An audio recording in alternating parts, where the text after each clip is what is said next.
So today we're going to take an introductory look at acids and bases. First of all, the learning goals. We'll see various definitions of acids and bases and choose the most modern one. We'll see that protons or hydrogen ions are involved, and also the hydroxonium ion, sometimes called the hydronium ion. We'll look briefly at ionic, covalent and coordinate bonding. And finally, we'll look at water as an acid or base, which makes it amphoteric.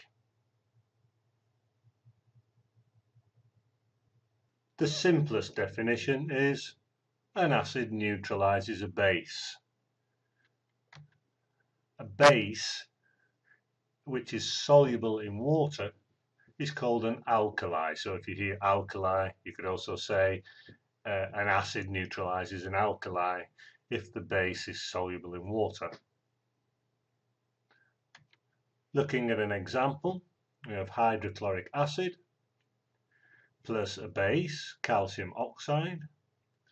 The hydrochloric acid, the HCl, obviously is aqueous, and the calcium oxide solid. We get the typical products: a salt, calcium chloride in aqueous solution, plus water, obviously a liquid. So it's the classic salt plus water from an acid neutralizing a base.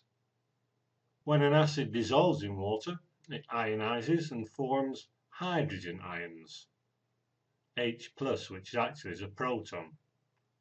For example, hydrochloric acid dissociates to a proton, the hydrogen ion, and a chloride ion. Nitric acid, HNO3, dissociates to a hydrogen ion and a nitrate ion. Sulfuric acid, H2SO4, of course we have two protons from that and one sulfate ion. And finally, ethanoic acid, CH3COOH, giving us one proton and the ethanoate ion, CH3COO-. A better definition, though, is an acid is a substance which releases hydrogen ions when dissolved in water. Let's take a look. We have HCl as a gas being introduced to an aqueous solution, which will dissociate then into protons, H+, and the Cl-, both of course aqueous. But we have water present. So the proton joins up with water molecules to form another ion, H3O+. This is known as the hydroxonium ion. If we look at that again, HCl is a gas, plus water, a liquid. The proton from the HCl is donated to the water, creating the hydroxonium ion and the chloride ion, both in aqueous, of course.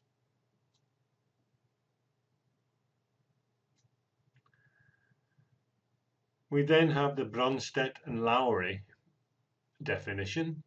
Bronsted, a Dane, and Lowry, an English guy, defined it, acids and bases, like this.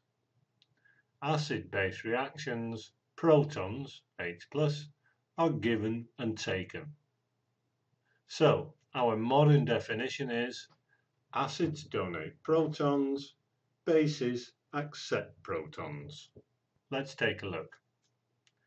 Again, we have the HCl, an acid, plus water, which this time we can see as acting as a base. The proton from the acid, the HCl, is donated to the water, the base, and producing the hydroxonium ion, H3O+. Plus, of course, the negative chloride ion. Let's look now in more detail at this reaction. We said we had the HCl as a gas, plus the water as a liquid, giving us our hydroxonium ion in aqueous solution, and the chloride ion, again aqueous. The HCl consists of an atom of chlorine, which has 7 electrons in its outer shell. To form HCl, we have a covalent bond with hydrogen, giving us HCO. The oxygen has 6 electrons in its outer shell, and so we get 2 hydrogen atoms to make up the water molecule. The proton from the HCl is donated to the water molecule.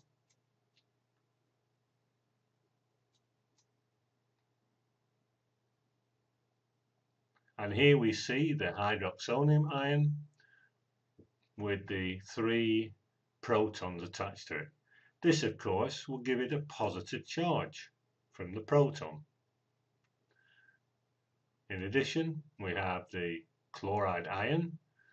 Notice, if you want, the electron left behind by the proton, the little cross, and that must be then negative. So that's the hydroxonium ion and the chloride ion. We can see that the HCl donates a proton to water. This makes it an acid. The water accepts a proton. This makes it a base. Continuing with another reaction, this time we've got ammonia as a gas with water, a liquid, and this would dissociate into an ammonium ion, NH4+, and a hydroxide ion, OH-. Looking in more detail at that, the ammonia has a nitrogen atom with 5 electrons, and then the 3 hydrogen atoms creating covalent bonds, giving us NH3. The water we're familiar with, again the 6 electrons of the oxygen, and then the 2 hydrogen atoms contributing their electrons to the covalent bond. The proton is donated this time from the water to the ammonia. So we can say the water, as it donates a proton, is an acid. Ammonia, which is accepting the proton, is a base. Let's have a look at the 2 ions created. Again, with the ammonium ion, we have the nitrogen with the 5 electrons, and this time the 3 original hydrogen atoms plus the 1 that's donated from the water. If we look at the bonds involved here, if we look for ionic bonds here, we're not going to find any. There are no ionic bonds shown here. But we do have lots of covalent bonds where you see the small cross and the dot. This means that the electrons have come from 2 different atoms, and so we call those covalent. They share their valency electrons. We do have, though, a new bond, a coordinate bond, and we can see it here. This is where the 2 electrons which make up the bond come from one of the atoms, in this case from the nitrogen atom. This is called a coordinate bond. The ammonium ion, of course, has gained a proton, so it must be positive. Let's take a look at the hydroxide ion. Consists of the oxygen from the water. Still has one of the original hydrogen atoms forming a covalent bond. And of course, because of that extra electron, which was left behind as the proton was donated to the ammonia, it's got one negative charge. So we can see a positive ammonium ion and then negative hydroxide ion. And as we can see, the proton was donated by the water and accepted by the ammonia, making the ammonia a base, and this time the water is acting as an acid. When something acts as both acid and base, we call it amphoteric. So water is amphoteric. Well, that was an introduction to acids and bases. Let's remind ourselves of what the learning goals were. You should know different definitions of acids and bases, concluding with the Bronsted-Lowry definition. You should know how protons or hydrogen ions and hydroxonium ions are involved. You should have a basic idea of the bonding involved, covalent and coordinate. And we've seen water as an acid or a base, so-called amphoteric. So, that was an introduction to acids and bases.